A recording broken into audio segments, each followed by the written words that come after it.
Hi అండి, అందరికీ నమస్కారం. Welcome back to my channel. ఈరోజు నేను టమాటా నిల్వ పచ్చడి పెట్టాను.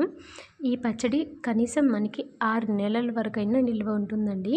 ఈ పచ్చడి కోసం ముందుగా టమాటాలను ఒక అరకిలో టమాటాలను తీసుకొని వాటిని శుభ్రంగా కడిగేసేసి తడి లేకుండా ఆరబెట్టుకోవాలండి. ఆ తర్వాత సన్నగా ముక్కలు కట్ చేసుకొని పెట్టుకోవాలి. ఇప్పుడు బాండీ పెట్టుకొని బాండీలోకి ఆవాలు వేపుతున్నాను. ఆవాలు, మెంతులు అవన్నీ వేపుకోవాలండి. ముందుగా మెంతులను వేపుతున్నాను. ఒకటిన్నర స్పూన్ మెంతులు వేసుకొని వేపుతున్నాను.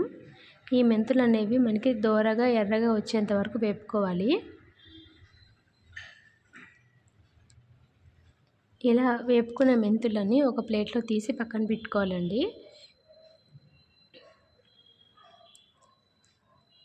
అదిగోండి, అలా కలర్ మారితే సరిపోతుంది. ఇంకా అలాగా వేపుకున్న తర్వాత దీన్ని ప్లేట్లోకి తీసి పెట్టుకోవాలండి. మళ్ళీ అదే బాండీలోకి 1.5 స్పూన్ దాకా ఆవాలు కూడా వేస్తున్నాను.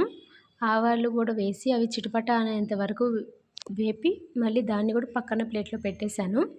ఈ ఆవు పిండి అనేది ఆప్షనల్ అండి. ఇష్టమైతే వేసుకోవచ్చు, లేకపోతే లేదు.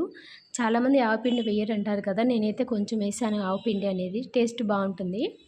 అలానే వెల్లుల్లిపాయలని ఒక 2 పాయలు వెల్లుల్లిపాయలు తీసి వాటిని కూడా పొట్టు ఒలిచేసేసి బాణీలో వేపి పెట్టానంటే పొట్టు త్వరగా వచ్చిద్దని.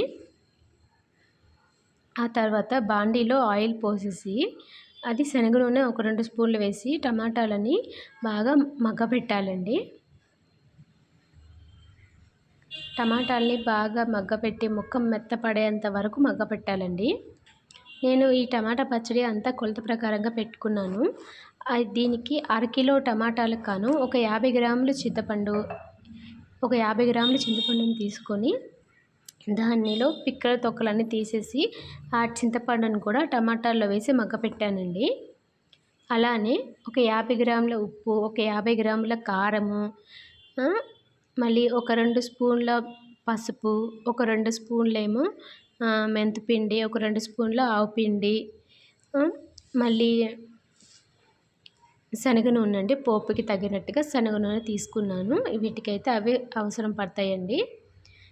ఇప్పుడు చూడండి, ముక్క అంతా మెత్తపడిపోతుంది కదా, బాగా మెత్తపడిపోయి దానిలో ఉన్న వాటర్ అంతా వచ్చేస్తుందండి టమాటాల్లో. ఈ టమాటా పచ్చడికి పండు కాయలు అయితే బాగుంటాయండి. మరి దోరగా ఉన్న కాయలు అయితే అది తొందరగా ఏమంటారు ముక్క మెత్తబడదు.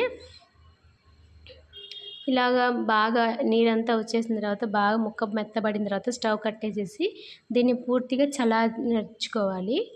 చల్లారిన తర్వాత మిక్సీకి కానీ గ్రైండర్కి కానీ పట్టుకోవాలి. లేదంటే రోట్లో రుబ్బుకున్నా కానీ చాలా టేస్ట్ బాగుంటుందండి చట్నీ అనేది.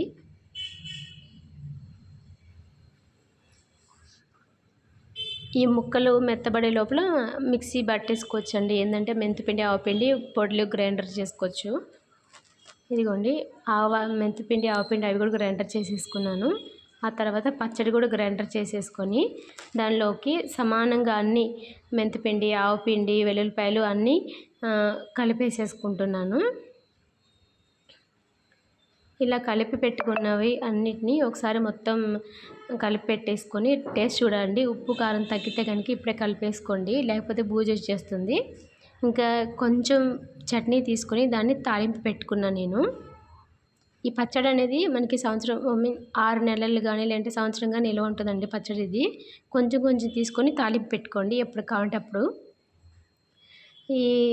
ఈ పోపులోకి పోపు దినుసులు, కరివేపాకు, ఇంగువ వేసుకున్నాను నేను. చూడండి, ఎంతో టేస్టీగా ఉండే టమాటా నిల్వ పచ్చడి అనేది రెడీ అయిపోయిందండి. ముందుగా రుబ్బు పెట్టుకున్న చట్నీని కొంచెం కొంచెం తీసుకొని తాలింపు పెట్టుకోవాలండి. ఇలా ఆయిల్ మొత్తం మనకి బాగా కనపడుతూ ఉండాలంటే పచ్చడిలోకి ఆయిలే బాగా ఎక్కువ వేయాలి. ఎందుకంటే పచ్చడి ఊరుతుంది కాబట్టి బాగుంటుందండి. ఆ నూనెలోనే ఉప్పు కారాలన్నీ కలిసిపోయి సమంగా ఉంటాయి అన్నమాట. టేస్ట్ అయితే చాలా బాగుంటుంది ఈ టమాటా నిల్వ పచ్చడి అనేది. ఇది పూర్తిగా చల్లారిన తర్వాతనే గాజు సీసాలో పెట్టుకోవాలండి. ప్లాస్టిక్ డబ్బాలు అయితే అసలు పెట్టుకోకూడదు. ఓన్లీ గాజు సీసాలోని చల్లారిన తర్వాత పెట్టుకోవాలి. ఈ రెసిపీ మీకు నచ్చినట్లయితే please like, share and subscribe to my channel and thank you.